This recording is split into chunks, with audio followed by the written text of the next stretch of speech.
Queria, primeiro, cumprimentar a diretoria do sindicato, na figura do companheiro Vagnão, do companheiro Moisés, pela extraordinária iniciativa de trazer esse ato político em homenagem ao lançamento da história de uma das figuras mais extraordinárias da luta social nesse país, que foi o nosso companheiro Marighella.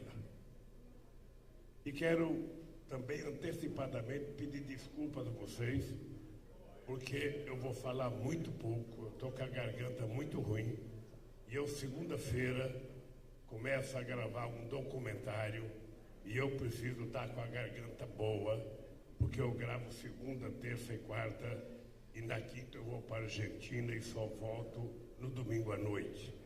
E eu preciso estar com a garganta boa para cumprir com as minhas obrigações. Eu queria que vocês atentassem um pouco para o significado da democracia. Eu não sei se o pastor... está aqui o pastor Henrique. Eu queria primeiro te dar os parabéns pela sua fala e dizer que seria extremamente importante que você pudesse convencer muitos e muitos pastores de todas as igrejas evangélicas de todo o Brasil a fazer o discurso que você fez. Porque nós temos a obrigação de convencer a sociedade brasileira que Bolsonaro não crê em Deus, não acredita em Deus e não pratica nenhum ensinamento que está na Bíblia. Ele, na verdade, é tudo ao contrário do que a Bíblia nos ensina. Mas é importante que sejam vocês evangélicos para falar, porque muitas vezes nós que somos leigos, se falarmos, as pessoas não entendem. Às vezes fazem crítica, sabe? E é importante que sejam vocês. Eu fiz uma reunião pelo Zoom sábado com a Benedita da Silva. Eu não sei se você participou, para discutir. Tinha mais de 1000 evangélicos do Brasil inteiro. E era preciso que a gente construísse uma consciência. Primeiro, de que os evangélicos não são inferiores a ninguém de nenhuma outra religião. Os evangélicos são cidadãos humanos, brasileiros, que têm o direito de professar a sua fé da maneira que eles acreditam, da maneira que eles leem na Bíblia e da maneira que eles se sintam bem, sabe, praticando a sua espiritualidade, conversando com Deus. E assim vale para todas as outras religiões. É preciso a gente falar muito, porque tem muito mercenário se fazendo passar, sabe, por religioso, por pregador, e muita gente enganando os humildes que precisam de apoio. Tá? Então, parabéns pela sua fala. Eu espero, vou ouvi-la outra vez, ela está gravada aí, porque nós gravamos. Isso foi transmitido ao vivo, não sei se você sabe, foi transmitido ao vivo pela rede. E eu acho que é importante que cada um de nós ouça muitas vezes, porque nós temos a obrigação de politizar a sociedade. Porque se a gente não politizar a sociedade, passa eleição, vai eleição, passa eleição, vai eleição, e a gente não consegue mudar a história do Brasil, mesmo elegendo um presidente do meio de vocês. Porque para mudar, é preciso mudar o Senado, é preciso mudar a Câmara, é preciso mudar governadores, é preciso que a gente eleja outras pessoas que tenham compromisso com o povo humilde, que tenham compromisso com o povo de Deus, para que a gente possa mudar a história desse país. A segunda coisa importante, ô Vagnão, eu não sei se você se deu conta, o nosso país não tem herói, ou pelo menos a história oficial, ela não retrata muitos heróis. Veja que engraçado, se você chegar para qualquer pessoa e perguntar qual é o herói brasileiro, 99% vai dizer que é Tiradentes. 99% vai dizer que é Tiradentes. E há uma razão de ser. Não foi o povo que transformou Tiradentes em herói. Veja que engraçado, o mesmo Estado, em 1792, mandou enforcar Tiradentes. Em 1889, 97 anos depois de proclamada a República e depois de eleito o marechal presidente da República, eles precisaram construir um herói. E na hora que foram procurar um herói, eles encontraram o que eles tinham matado 97 anos depois, como o único herói que lutou pela independência do Brasil. Veja o absurdo. Quem mandou matar transformou em herói porque precisava de um símbolo para o novo regime que se instalou no Brasil, que foi a República. Essa história é importante porque nós estamos falando de democracia, como diz o Moisés aqui. Esse é um ato para a gente valorizar a democracia. E nós precisamos aprender que a democracia é algo muito, mas muito maior do que a gente possa imaginar. Eu lembro que quando a gente tinha o presidente Médici na presidência da República desse país, que foi o presidente mais agressivo, o que mais desrespeitou os direitos humanos, foi a época mais brava da ditadura, onde houve mais prisão, sabe, de gente que lutava por liberdade. A economia crescia 14%. Eu trabalhava aqui e você, nessa cidade aqui, tinha tanto emprego que uma Kombi passava roubando o trabalhador da outra empresa. Você estava numa fila esperando para assinar a ficha e passava um carro da outra empresa. Trabalhadores, lá em tal empresa nós estamos pagando mais, estamos pagando, sabe, R$10 a mais por hora, R$5 a mais. Um peão saía da porta da fábrica e ia pegar a Kombi para ir na outra fábrica. Tal era o crescimento de emprego nesse país. Naquele tempo, se tivesse uma eleição direta, o Médici ganharia as eleições. Mesmo sendo o presidente da tortura, mesmo sendo o cara que governou com o regime mais autoritário. Por quê? Porque para muita gente humilde, a democracia representa apenas, sabe, ganhar um bom salário e ter emprego e trabalhar. Mas não é só isso. A democracia é muito mais. A democracia significa que o Estado tem que tratar todos em igualdade de condições. E na história da classe trabalhadora, nós nunca vimos o Estado mandar a polícia bater num patrão que se nega a dar um aumento de salário.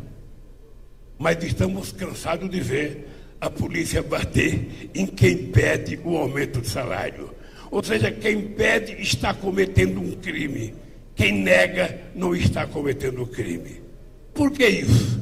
Porque as estruturas deste país, elas foram criadas para sustentar o privilégio das elites que estão aqui desde que Cabral pôs dos pés em 1500.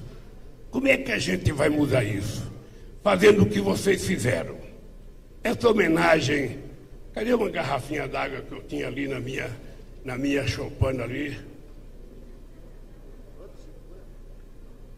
Esse ato aqui é uma coisa importante, porque o Marighella é uma das poucas pessoas que foram assassinadas pelo regime militar que a gente conseguiu transformar num símbolo, num herói. Porque muitos outros que morreram ficaram desconhecidos. E a gente, ao invés de transformá-los em herói, transformamos eles em vítima.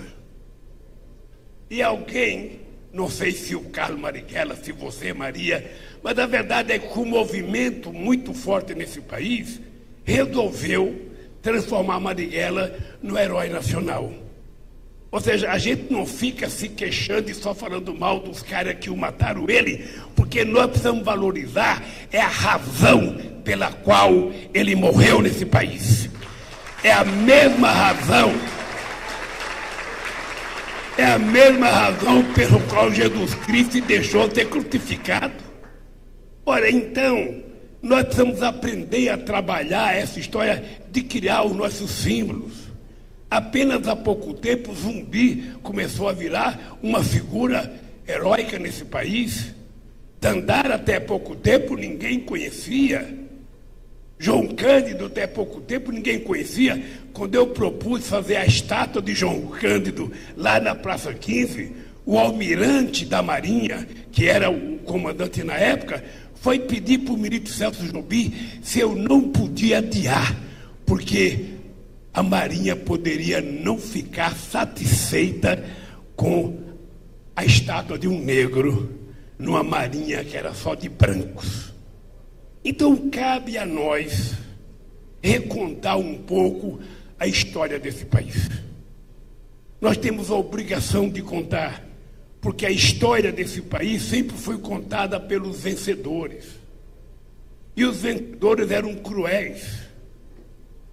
Ô João Paulo, esse país aqui foi o último país a abolir a escravidão. Esse país aqui foi o último país da América do Sul a abolir a independência. E mesmo a independência foi um acordão. Esse país aqui foi o último a mulher conquistar o direito do voto, o analfabeto conquistar o direito do voto, a meninada com 16 anos conquistar o direito do voto. Esse país aqui, ele foi construído para o atraso. Veja que engraçado, pastor.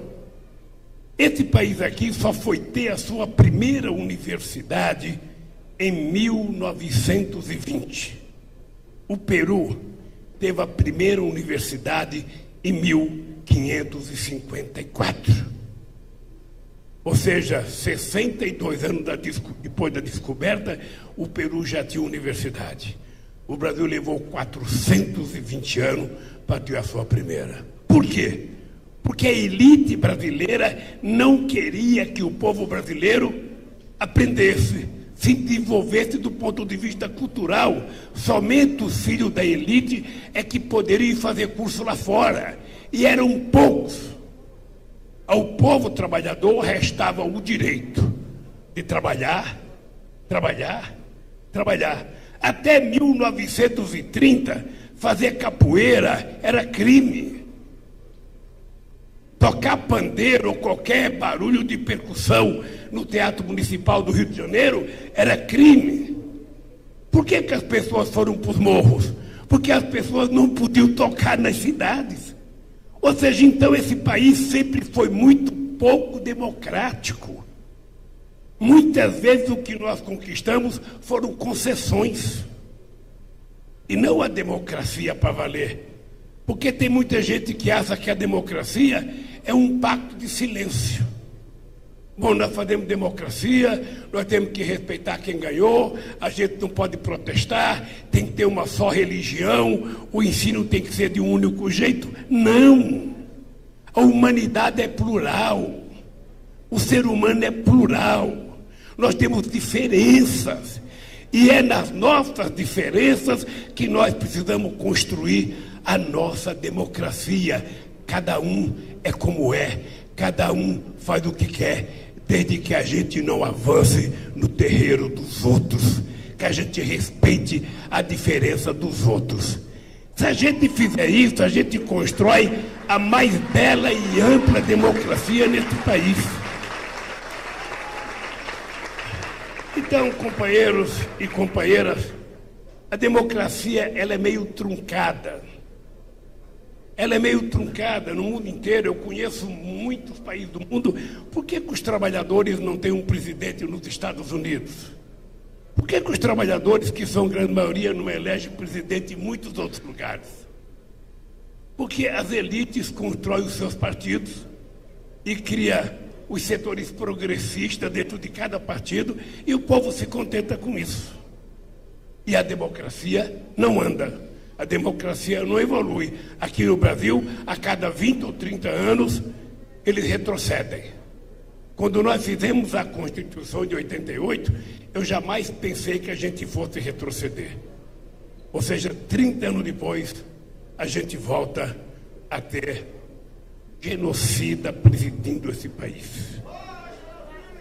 E a elite brasileira, e esse dia eu estava dizendo numa entrevista, a elite brasileira que fica tão incomodada com a Nicarágua, a elite brasileira que fica tão incomodada com Cuba, a elite brasileira que fica tão incomodada com a Venezuela, a elite brasileira torceu, escreveu e custeou a minha prisão. Mesmo eu sendo o primeiro nas pesquisas de opinião pública, você não viu ninguém da elite dizer: eu não gosto do Brasil porque o Lula foi preso. Não, eles trabalharam para que eu fosse preso, porque eles não queriam que a gente voltasse a governar esse país, porque eles não querem inclusão social, eles não querem democracia, eles não querem que os trabalhadores brasileiros vivam bem. Aquele negócio da gente dizer, sabe, que o trabalhador tem que comprar, tem que comer, tem que vestir aquilo que ele produz, incomoda. Incomoda. Porque essa democracia nós precisamos construir, e agora, nesse processo eleitoral que nós estamos agora, é preciso construir a democracia plena. Não pode o Movimento Sem Terra ser um movimento extraordinário, um dos mais importantes movimentos sociais desse país, e a gente tem 2 deputados ligados ao Movimento Sem Terra e tem 300 ligados aos fazendeiros. A gente tem 2 ou 3 metalúrgicos e tem 300 empresários. Como é que a gente pode querer melhorar a nossa vida?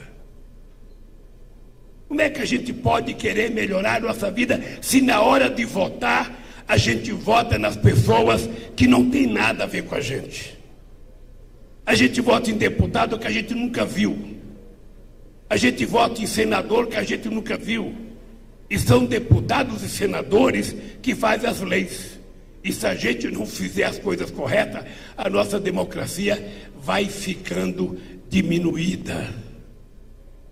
Então, companheiros e companheiras, eu acho, vocês vão ver o filme e vocês vão perceber o seguinte: na história da humanidade, toda vez que aparece alguém para defender os humildes, toda hora que aparece alguém para defender os mais pobres, para defender as pessoas mais necessitadas, essa pessoa é punida.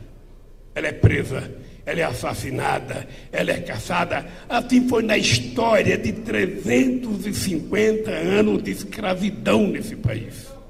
Nós tivemos rebeliões extraordinárias do movimento negro nesse país durante todo o período da escravidão. A gente não sabe, porque a história oficial não conta.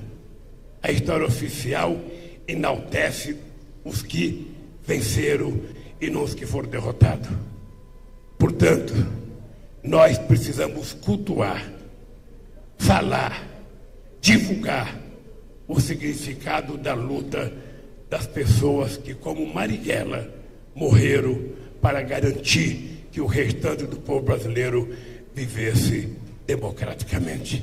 Parabéns ao Sindicato dos Metalúrgicos, parabéns aos trabalhadores metalúrgicos, parabéns aos artistas que participaram desse filme e parabéns ao Wagner Moura que teve a ideia.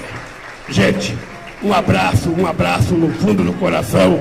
Vocês agora vão ver o filme e eu espero que vocês depois, contem esse filme para as pessoas que vocês conhecem, na fábrica, no bairro, na rua que vocês moram, para que todo mundo possa ter interesse de ver e aprender um pouco da história que a nossa elite nunca nos mostrou. Beijo, gente!